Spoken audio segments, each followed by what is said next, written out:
అందరికీ వందనాలండి. అందరికీ హ్యాపీ క్రిస్మస్. హ్యాపీ క్రిస్మస్ అని చెప్పుకోవడానికి, క్రీస్తు నేడు పుట్టెను హల్లెలూయా అని చెప్పుకోవడానికి ఈరోజు మీకు నాకు అర్హత ఉందా అనే విషయాన్ని మనం కొంచెం డిస్కస్ చేసుకుందాం. అంటే వీటికి కూడా అర్హత కావాలంటే కావాలి. నోటి మాటలతో చెప్పేది వాక్యం కాదు. అందుకనే ప్రతిదానికి మనకు ఒక అర్హత అనేది ఉండాలి. మనకి క్రీస్తు నేడు పుట్టెను హల్లెలూయా అని చెప్పడానికి అర్హత ఉందా లేదా?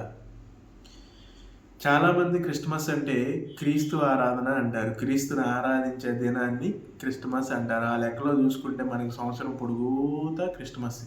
ఎందుకంటే దేవుడు మనిషిని చేసిందే దేవుడు స్తుతించడానికి, ఆరాధించడానికి. ఒక్క మనిషినేంటి, మొత్తం సృష్టినే దేవుడు సృష్టించింది దేవుని యొక్క గొప్పదనాన్ని తెలియజేసుకోవడానికి. ఎందుకంటే ఏదైనా ప్రదేశాన్ని చూసి నువ్వు వావ్ అన్నావంటే ఆ వావ్ దేవుడికి. ఒక ఫ్లవర్ని చూసి అబ్బా ఎంత బ్యూటిఫుల్గా ఉంది అన్నావంటే అది కూడా దేవుడికి.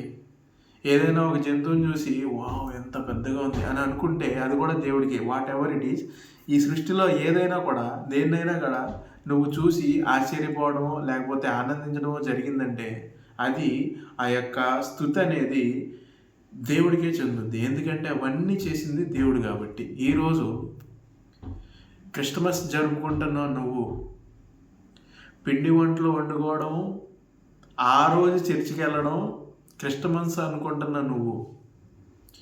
లేదా క్యారల్స్కి తిరిగి వాళ్ళు ఇచ్చే పప్పులు వీళ్ళు ఇచ్చే పప్పులు తీసుకొని నువ్వు క్యారల్స్ అనే పేరుతో రచ్చ రచ్చ చేసే నువ్వు,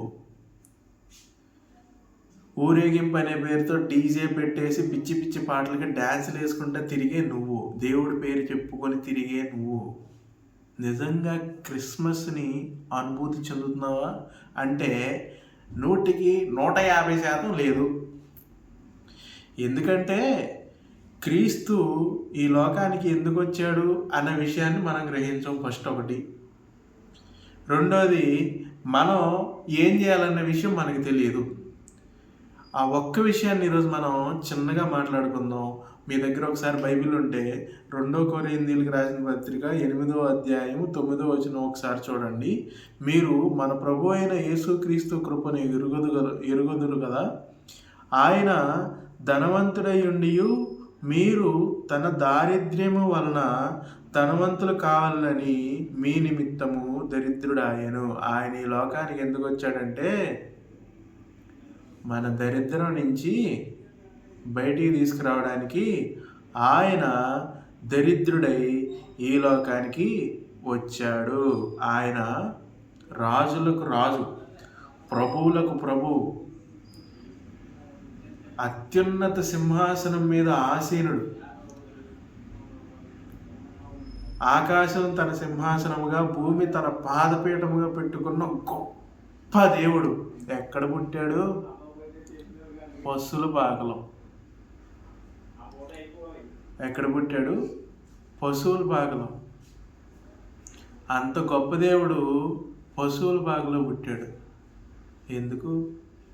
నీలో ఉన్న కామ, క్రోధ, మద మాశ్చర్యాలన్నిటినీ తీసేయడానికి ఆయన ఈ లోకానికి దీనుడై వచ్చాడు.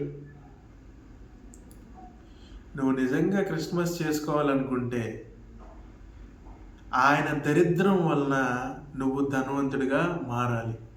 దరిద్రం అనేది భూతి కాదండి. దరిద్రం అంటే ఏమీ లేకపోవడం. నీకు ఏమి లేదంటే మంచితనం లేదు, నీకేమి లేదంటే ప్రేమ లేదు, నీకేమి లేదంటే ఆత్మీయత లేదు, నీకేమి లేదంటే దేవుణ్ణి మనసులో పెట్టుకునే అంత మనసు నీకు లేదు. మనసులోనికి రానిచ్చే అంత ఆ యొక్క స్పేస్ నీ మనసులో లేదు. నీకు నిజమైన క్రిస్మస్, క్రీస్తు నేడు పుట్టెను హల్లెలూయా నువ్వు ఎప్పుడు చెప్పాలి అంటే క్రీస్తు నిజంగా నీ హృదయంలో పుట్టినప్పుడు. క్రీస్తు నిజంగా నీ హృదయంలో ఎప్పుడు పుడతాడంటే నీ పాపాలను ఒప్పుకొని విడిచిపెట్టినప్పుడు. నీ పాపాలను ఒప్పుకొని విడిచిపెట్టినప్పుడు, నీ యొక్క దరిద్రాన్ని నువ్వే తీసి పక్కన పెట్టినప్పుడు, నీ యొక్క దరిద్రాన్ని నువ్వే పక్కకు తోసేసినప్పుడు నువ్వు ధనవంతుడిగా, అంటే క్రీస్తుని కలిగిన ధనవంతుడిగా నువ్వు ఉంటావు. అప్పుడు నిజమైన ఆనందం, నిజమైన సంతోషం, నిజమైన క్రిస్మస్. క్రిస్మస్ అంటే కొత్త పాటలు పాడడం కాదు. క్రిస్టమస్ అంటే కొత్త బట్టలు వేసుకోవడం కాదు. క్రిస్టమస్ అంటే సంవత్సరానికి ఒకసారి చర్చికి వెళ్ళడం కాదు. క్రిస్టమస్ అంటే క్రీస్తు నీ హృదయంలో పుట్టడం. అలా పుట్టినరోజు మాత్రమే క్రీస్తు నేడు పుట్టెను హల్లెలూయా, క్రీస్తు నేడు పుట్టెను హల్లెలూయా అని నువ్వు చెప్పాలి. క్రీస్తు నేడు పుట్టెను హల్లెలూయా అంటే స్తుతించండి అని అర్థం. క్రీస్తు నేడు పుట్టెను హల్లెలూయా, క్రీస్తు నాలో పుట్టాడు హల్లెలూయా చెప్పండి. క్రీస్తు నాలో పుట్టాడు, దేవుణ్ణి స్తుతించండి అని చెప్పగలిగినప్పుడు నీకు నిజమైన క్రిస్మస్. లేకపోతే నీ క్రిస్మస్ లేదు పో.